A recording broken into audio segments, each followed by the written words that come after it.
Alright guys, so let's do the same thing for the major scale. And really, it quite literally is the same thing for the major scale. We click, we duplicate, we drag down. Let's recolor. And let's bring this over.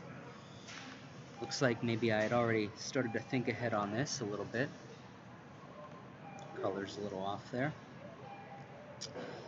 And it looks like in this case for the major, because we weren't really messing with major too much, I left it in the key of G.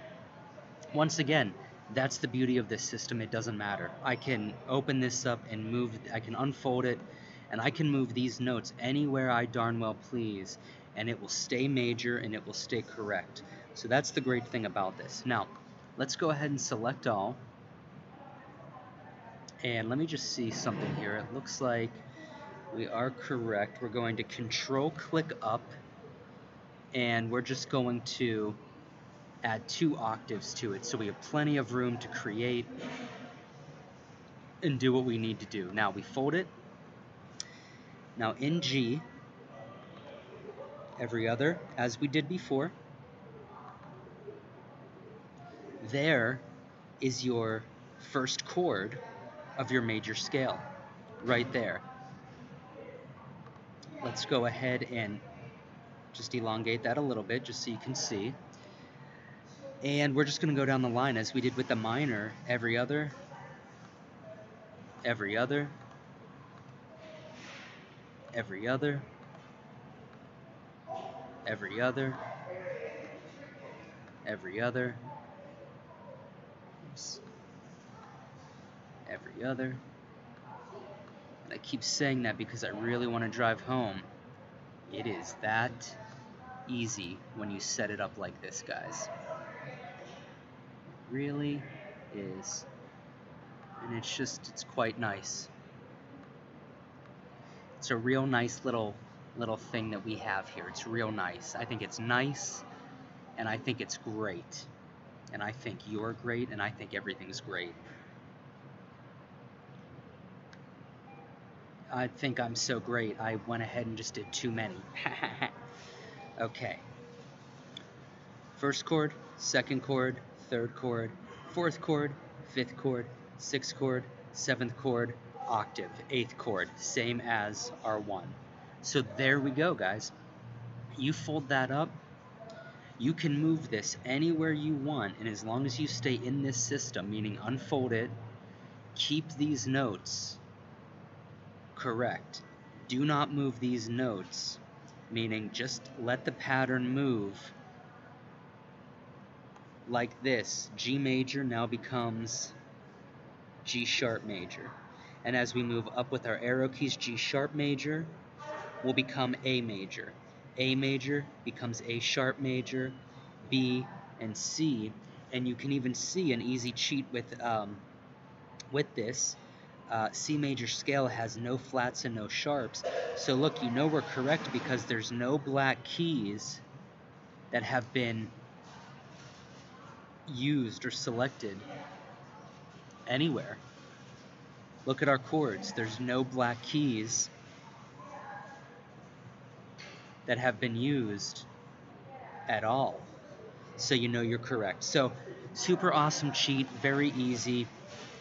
I will include a sheet for the entire course that will show you some different chord progressions, but basically, even if you don't want to go that deep, all you have to do now is take these chords and just move them around.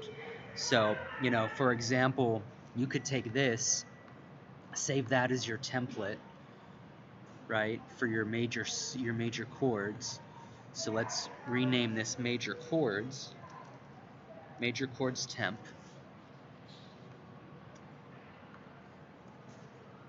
Bring this back, duplicate it, keep your template one safe over here, take the one you want to experiment with, give yourself some room, and generally speaking, a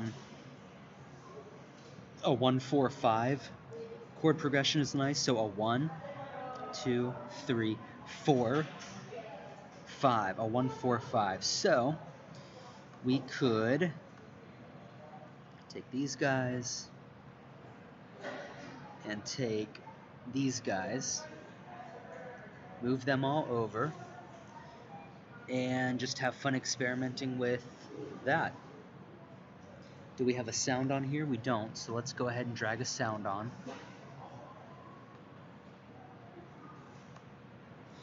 And let's go ahead and take a listen.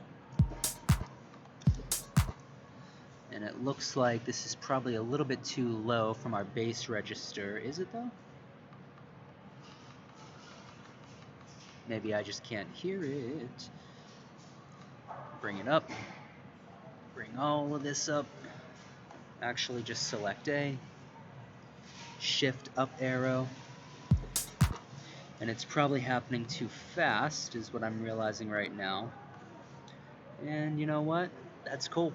I am human. I am not perfect, guys. But I do want to show you how to make music easily and efficiently.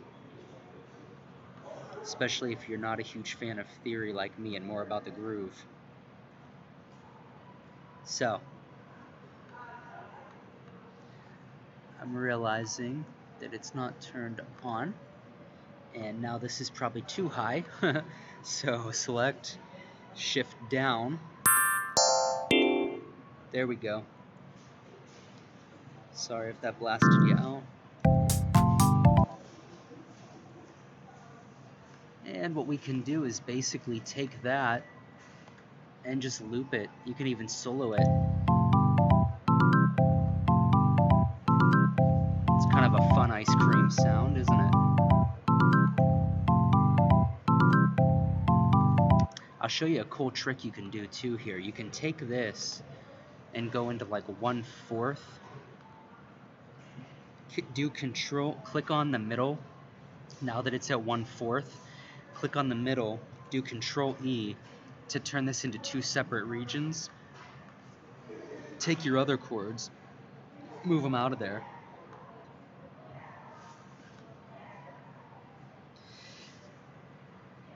Highlight, Control Shift M, Shift click, and then what you'll do is consolidate, Control J, and now you've got blank space to work with where you can move these chords around more. So maybe something, let's get these on 1/4 at least. Something like that. Oops. Move that over.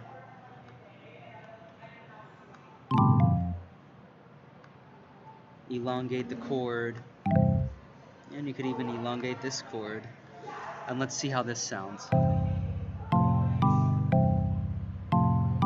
Now I'm sure that you've heard a ton of songs with the 1/4/5 chord progression, and there it is. Let's drop it down an octave or two. It might register in your ear a little bit better. Shift down.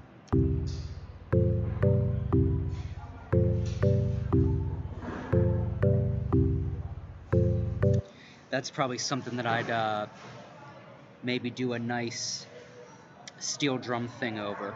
Either put a steel drum melody over that or actually turn this chord progression, these notes, into a steel drum melody.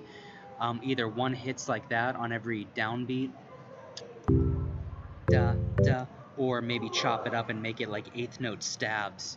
But I hope that helps you guys, and I hope you can see how taking the major chords from your template, which you have right here, you can always basically set up some sort of chord progression. And if you don't like these, no big deal. You can just delete this, come back over here, duplicate it, and man, this mouse is killing me. Move it over there, and your template stays safe right here, and you can just go back in and mess around with all the different chord options again until you find something that you like. So there you go, guys. You do not need to be a keyboard player or a great pianist to be able to do this. I mean, look at me. I can barely use a mouse, and I'm rocking it. Just barely, but I am rocking it. I'll talk to you guys later. Have a good one.